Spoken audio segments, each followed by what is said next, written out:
and he's announcing the acts to come on stage. And he's saying, tonight, ladies and gentlemen, there are three types of acts you'll see.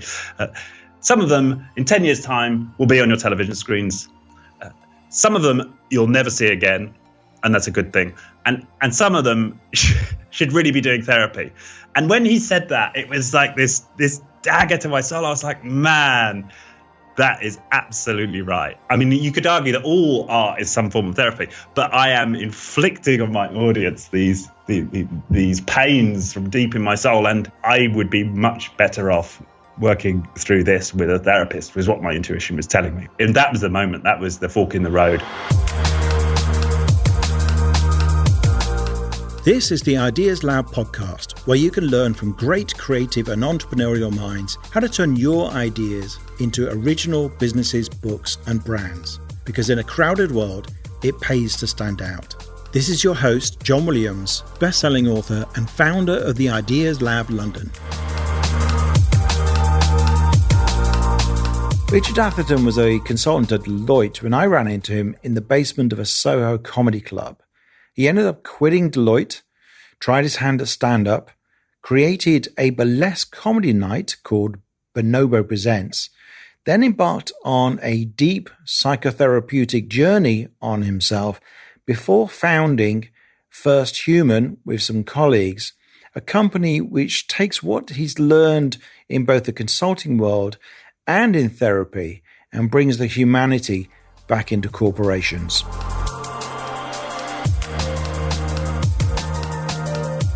So, Richard, thanks very much for making time to be on the Ideas Lab podcast. My pleasure. Looking forward to it. Whereabouts are you at the moment? I'm recording this in Ubud in Bali, sitting in my hotel room because it's 32 degrees centigrade outside and I can't cope. So I'm in some air conditioning. Where are you? You're somewhere in Cambridge, did you say?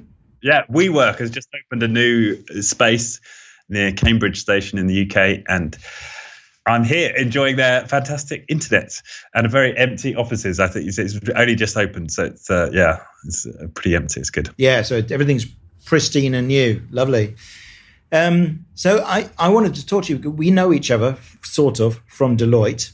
In fact, our bizarre story is that we were both working in the same department at Deloitte at the same time, but we met in the basement of a comedy bar, a comedy club. That's right. Where we were both on the same stand-up comedy course, the Amused Moose famous comedy course. And so you were a Deloitte consultant about the same time as me.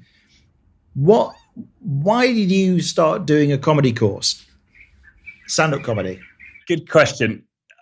I'd done comedy at university. I was an electronic engineer at university with a sideline in writing sketches, and we took a show, The Triumphant Sausage, to the Edinburgh Fringe Festival in Scotland. Wow!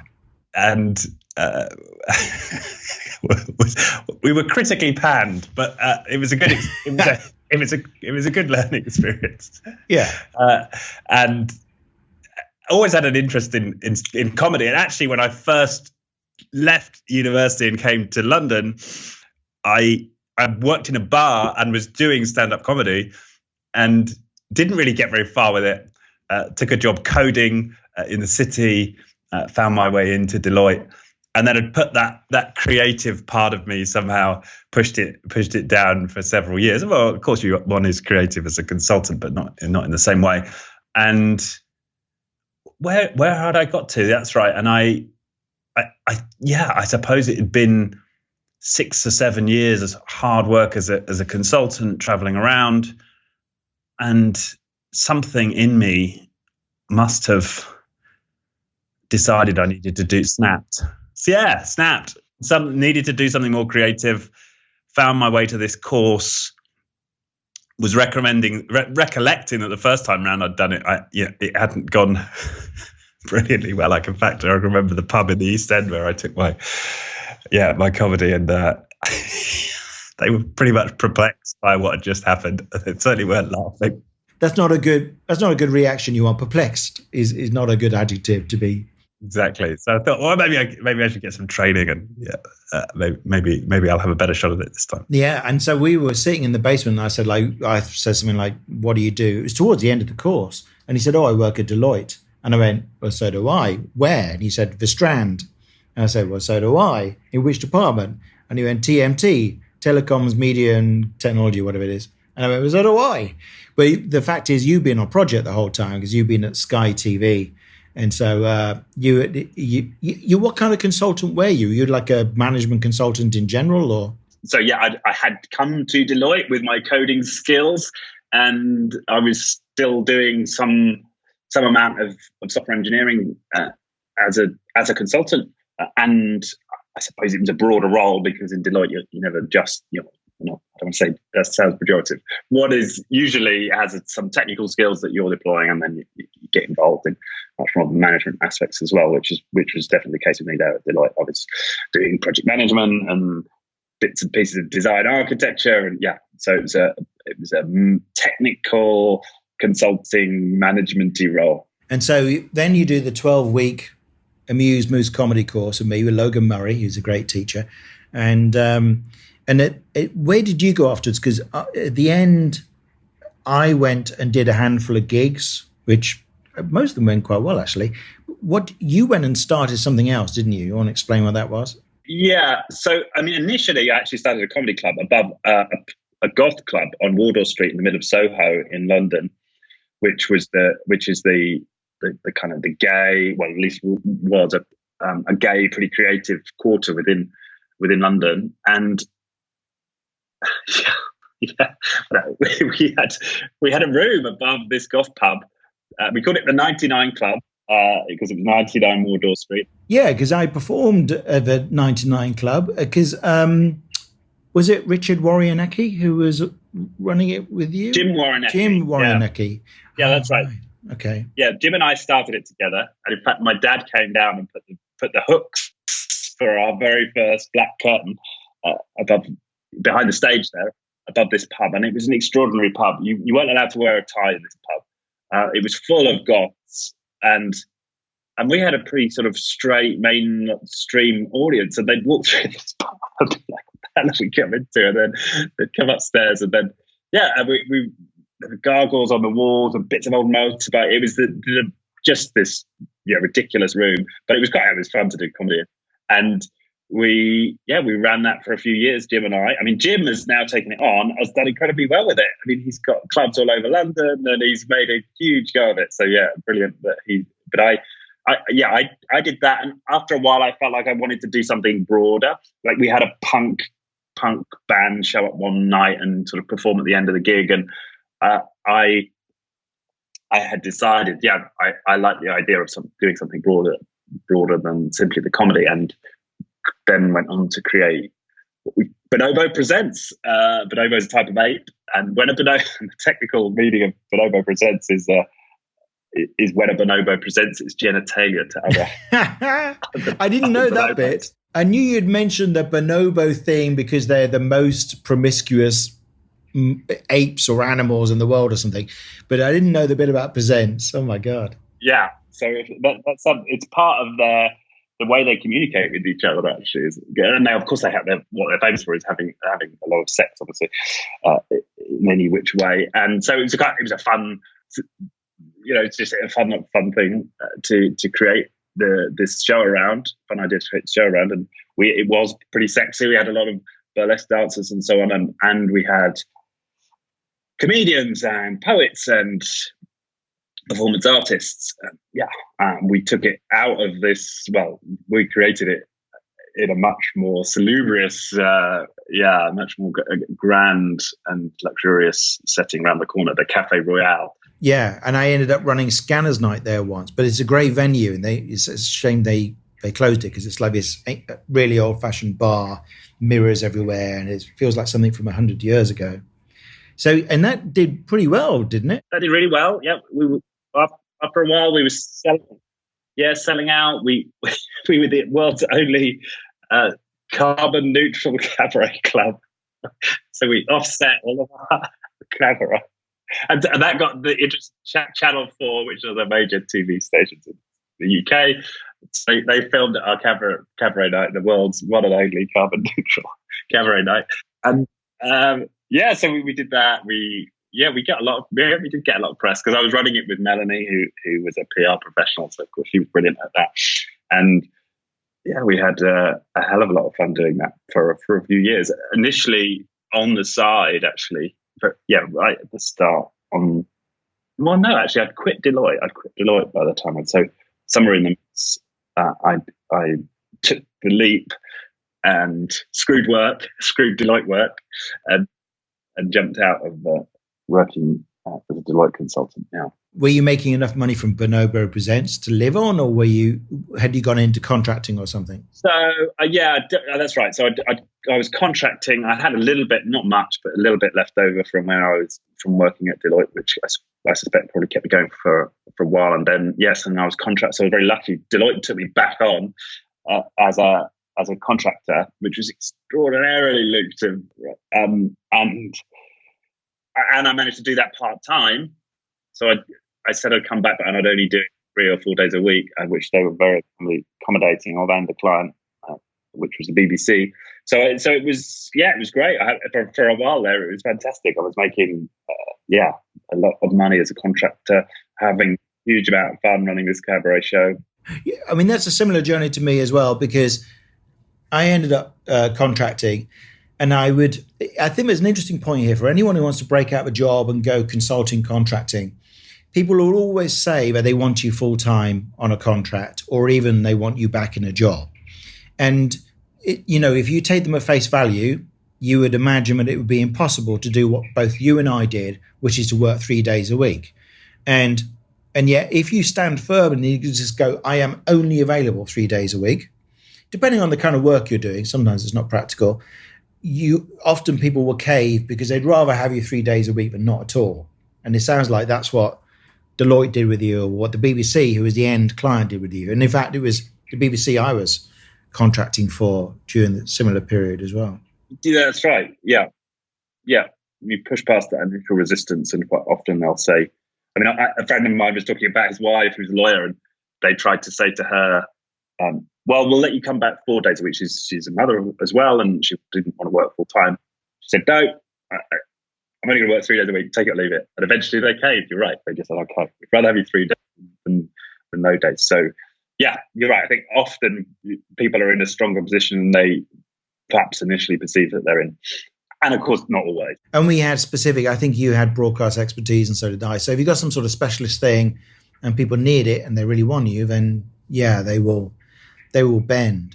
So how long did Bonobo Presents go for?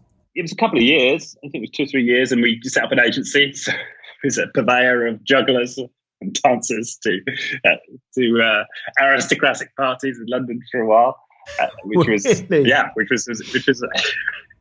a lot of fun. So yeah, I was a cabaret impresario, I think you could say, for a few years. I found my way back to comedy. So interestingly, after a while, I decided that I was getting quite jealous of these comedians coming on the show. So I would MC the show and I'd present. And now, ladies and gentlemen, please welcome to the stage and the comedian of the night. And then I'd watch them from the sidelines and think, oh yeah, I'd actually really love to be doing that. I'd love to be doing the comedy. And so I went full circle and then went really back pretty hard into comedy, picking up where I'd left off, by which point Jim's club had got so big the night that he wouldn't book me. So I could go back to the 99 club. So the club you helped to start wouldn't hire you, wouldn't book you. It's great. Exactly. They got too big. And but after a while, working hard on the circuit, I did start to get to the point where I was getting asked to do more and more gigs around the country, and I still remember my first check for £15 for my first paid gig down on the South Coast. So yeah, that was a lot of fun for a while. Yeah, and it's interesting. So have you never worried about what your clients might think? The BBC or Deloitte. Were you worried if they saw the footage on Channel 4 of Bonobo Presents, or if they knew you were a jobbing comedian? Were you ever worried that might clash with the kind of corporate image, or you just don't care? Yeah, so I was, and I was very wary when things ended up, because I mean this was in the early days of YouTube, but there was still a little bit of that going on. People filming gigs and stuff getting out online, and yeah, it definitely was a worry because my act was pretty blue. I mean, I wasn't an opener. I was definitely late night. At the end of once the audience had warmed up, it was yeah.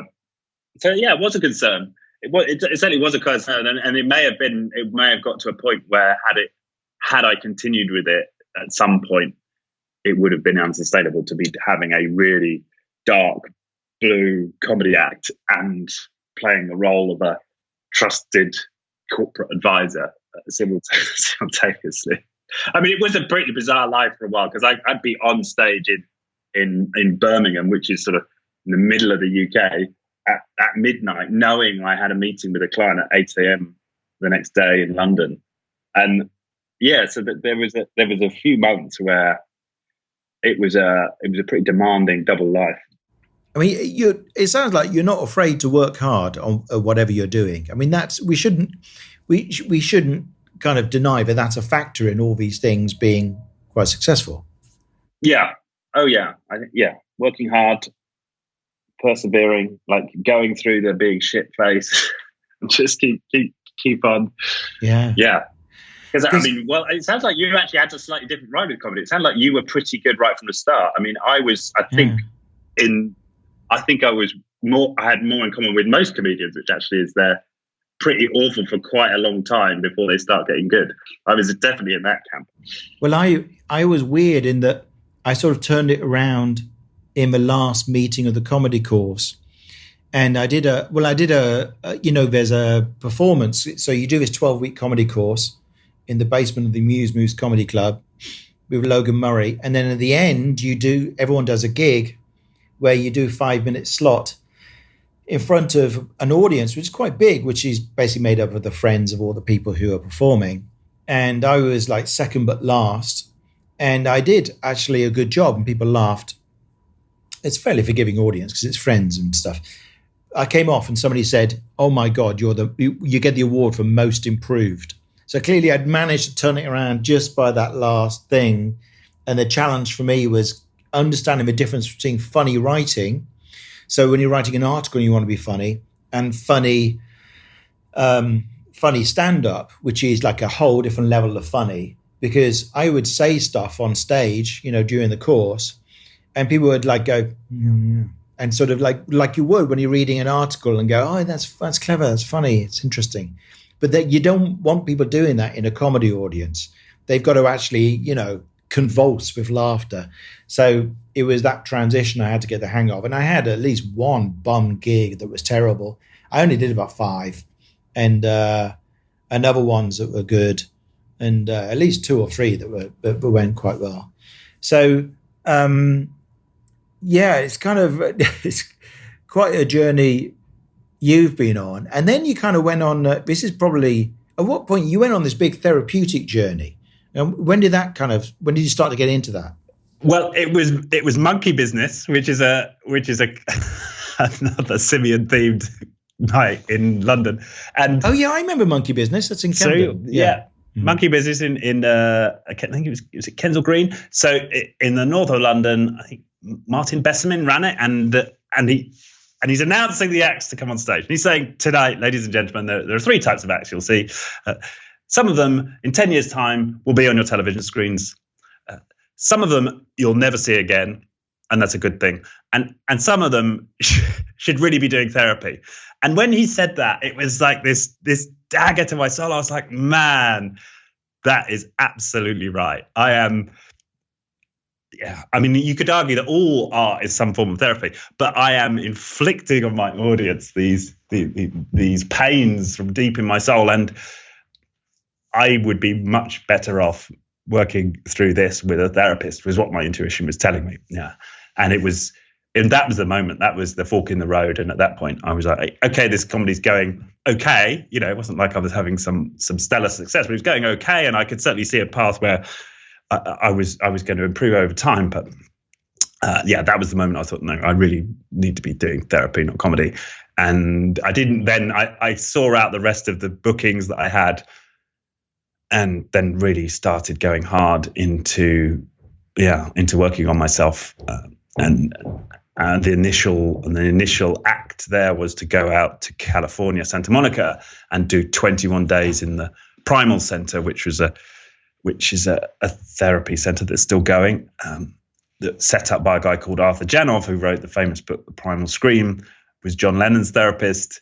And I worked with his staff there. He was by that point not actively doing therapy, but still the intellectual force behind it. And I started to have some big breakthroughs. I mean, I cried for the first time in about 5 years with my therapist there on like day 18 of this 21 intensive, where he'd been trying to break me for every day. Really? The best part of a month. And then he sent me to watch this movie. I watched this movie, and I sort of started to well up a little bit in this movie. And then the next day in the therapy session, I just wailed, and that was like the floodgates opening. And that began then, I suppose what has now been 10 years of very, very deep work, which has been extraordinarily demanding and rewarding, and has very much changed my life and who I am. Yeah, I mean, I heard, I remember I ran into you a few years ago, and it was dramatic, the kind of things you were reporting. So for anyone who doesn't know primal therapy, this is the classic stuff where you are screaming and crying and shouting and stuff. What's the kind of philosophy behind it, if you can sum it up? Yeah. So, I mean, how to sum it up? I suppose one of the principal ideas is this idea of resonance. So, and what does that mean? It means that if I'm experiencing some feeling in the present, some annoyance at a boss or a partner, or I'm acting in some compulsive way, it's because I'm being driven by not the feeling in the present, but a feeling deep from the past. So when I think about it, I think about it like there's like a little bell ringing in the present, but really that's resonating with a big kind of bell that's ringing in down the path of time to some event in my past. So we get triggered in this way. I mean, sometimes the way it gets summed up is hysterical is historical. So when I've got some kind of overreaction, some emotion in the present, really it's being driven by something that I'm repressing or have suppressed deep in my past. So that's the premise of it. And the idea with primal therapy, and I think any kind of these therapies that work at a deep level, is that we go back to those early events and initiate a grieving process. That's how I see it. So we actually kickstart what a natural capacity that we all possess, and that's the ability to grieve. And what that therapy does is it puts me back in that place where I was in pain, where a primal need of mine wasn't being met, fundamental need wasn't being met, and then allow myself to grieve the unmet need. That's what we talk about in primal therapy.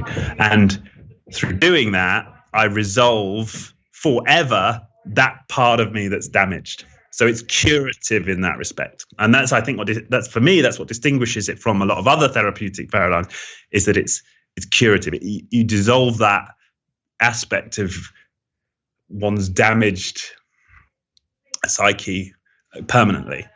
Now, in my case, and I guess for many people entering this path, there's a lot to work on. And in fact, France Janov's wife talks about this process as like emptying a bathtub with a teaspoon. So it's a lifetime's work, and it's extraordinarily liberating. It sounds work in this way, or at least it has been for me. Sounds horrific to go through.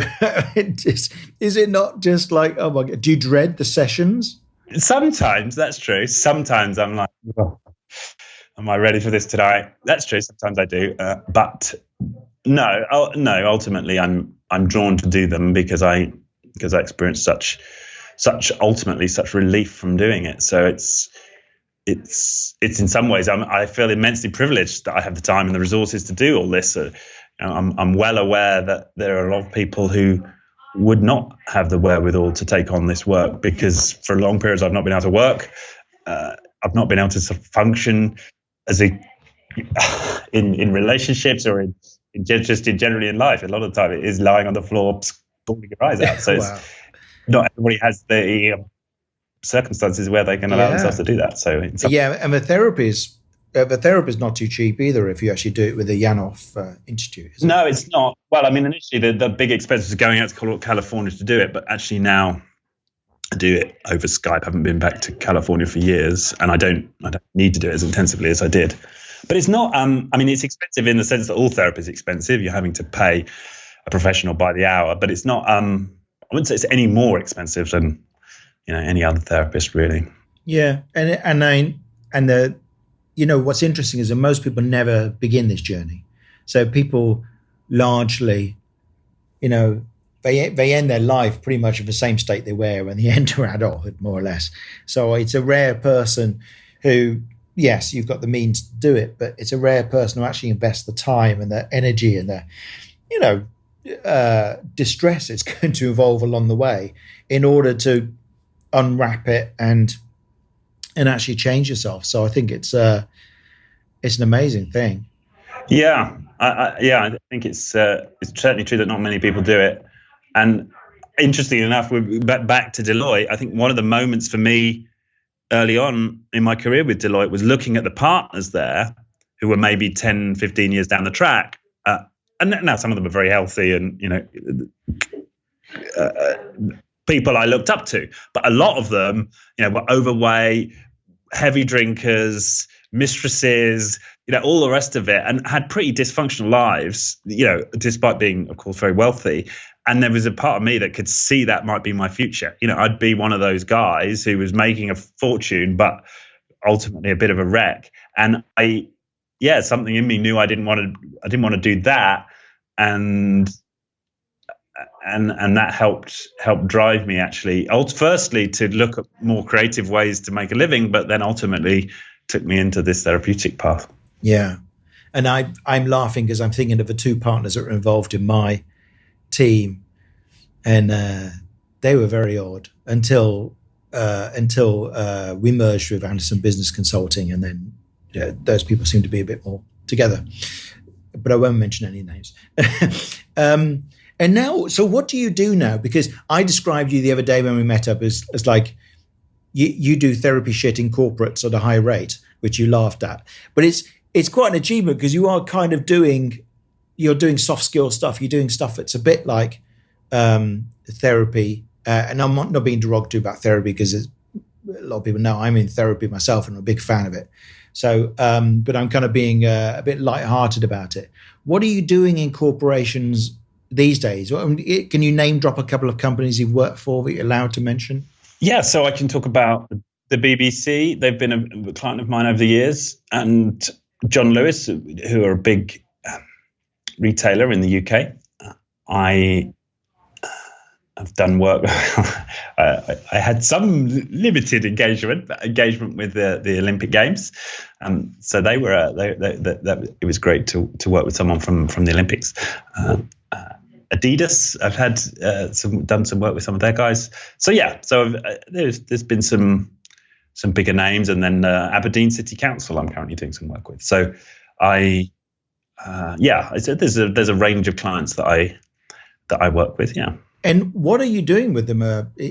How would you describe it? So there are three ways in which we work. So the first is at an individual level, and this is where we might be getting to the therapy shit aspect of it. So this is coaching individuals, principally around their leadership, and some of that is more is in a coaching stance. So it's about where they're looking for what they need to be held accountable for, what vision they're creating, what possibility are they standing for within their organization, what commitments are they making. So that's a big part of what we do with individual leaders. And we will look at their history, but in some of the workshops that we do, we'll ask people to write out their life story, to share their life story with others, to start to join the dots between where their current behaviors and how some of that behavior got set up in their past. What were the events in their past that they now carry a story around? So we will, to that extent, delve into individuals and their past as a way to have them be fuller expressions of themselves in the present. So that's part of the work we do. And then a lot of the work we do is around team dynamics and organizational culture, where we're creating spaces for people to explore where they're great and where there are dysfunctions, and then help people to get clear on what it is they're going to do to move forward, what are the steps that they're going to take, what are the experiments they're going to make within their team or within their culture in pursuit of some business goal. And that's the third aspect where we'll go to work, is with companies, is where they have a specific goal, and we will design an intervention around that goal. And then we might bring several of those strands into play, the individual coaching, the team coaching. And do you think you would have ended up doing this if you hadn't done all the therapy, if you hadn't done all the work on yourself? Do you think you would have ended up doing this, or would you have ended up somewhere else, do you think? No, I think I would have ended up as a technically oriented management consultant. I think I'd have stayed on the track. Interesting what you said. I think most people, as you say, don't feel drawn to do a lot of deep work on themselves and tend to follow a relatively consistent path through their lifetime and tend to stick with whatever it was they started doing out of uni. They'll often pursue that for the rest of their lives, assuming they find it satisfying. And I mean, in many ways, I was very satisfied with the work I did at Deloitte. It was intellectually stimulating. I worked with good people. Deloitte actually a great firm to work for in many, many ways. So I could have seen myself continuing on that track. But once I started the self-reflection, it's like you open those floodgates and it all emerges, right? It's like opening Pandora's box. It's all then starts to flood out, and who knows where I'm going to end up, or where. Well, certainly I didn't know at the beginning of that where I might find myself. Yeah. But yes, you're right. And as your question, I know there's no way I've been doing this deep work with teams and individuals in the way that I am had I not done all that work on myself. And your company is First Human, but you also, which you run, your co-founder of, who's your business partner? So Oddy Ashine is my business partner. And then we've got a couple of other partners, Philida and Gary. Yeah. And you also run a podcast called Being Human. Yeah. And what made you want to? What made you want to create a podcast? And well, I said part of the motivation here is when I first met Oddy, it was like breathing oxygen. So all of my business conversations at the time were satisfying at level. But when I first started engaging with Oddy, who had a company called SLP at the time, before we together founded First Human, it was just this depth of conversation that I wasn't getting anywhere else in my business relationships, that I really appreciated and craved and wanted more of. Right, so that drew me initially to working with Oddy, and then ultimately creating First Human, the coaching and consulting company we now have. And out of that insight was this desire to create that space more broadly. Mm. And that's what Being Human is about. It's about creating deeper conversations which people can listen to and participate in within a business context. That's the purpose for creating Being Human. Yeah. No, and I love it. And I love the whole theme of bringing the humanity back to the corporate world. And I think the world has changed since we were at Deloitte, and people understand that a lot better. But it's still a world apart between the conventional corporate world and how we might think as entrepreneurs and creatives who run our own careers. So it's good that you're in there bringing putting on the agenda things like, well, your history is actually part of what's going on here in the room, in whatever problem you're having at work. So I think that's so important. Yeah. Yes, I think so. And I think we'll find, I mean, I haven't read the book actually, but Siraj Siroza, the guy who wrote Conscious Capitalism, I understand has written a book called The Healing Organization, And I actually did a talk, this is before the book came out, called the Healing Organization at a conference. And I think that's where we're heading. Yeah. I think that as we evolve as a society and become more open to these questions and self-reflection, these deeper questions and self-reflection, we will learn, I think, that creating healing spaces for people in organizations is one of the most powerful way you can unleash creativity, productivity, coherence within teams. I believe that this is where we're heading.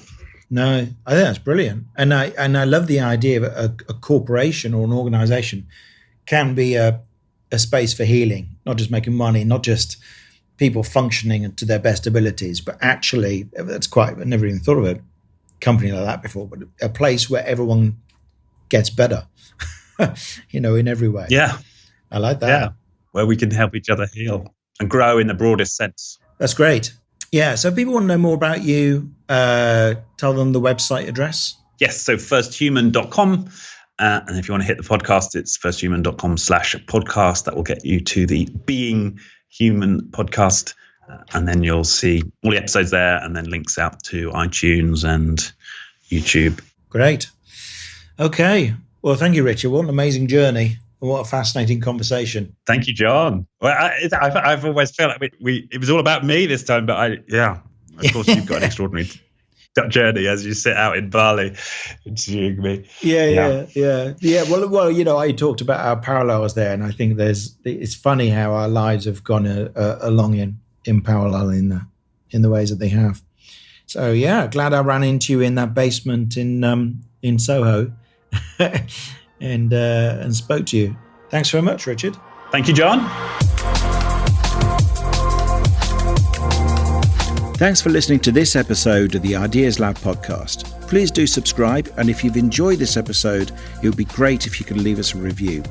You can get links and details of everything mentioned in the podcast in the show notes, along with photos and video clips from many of our episodes. Just go to theideaslab.org/podcast.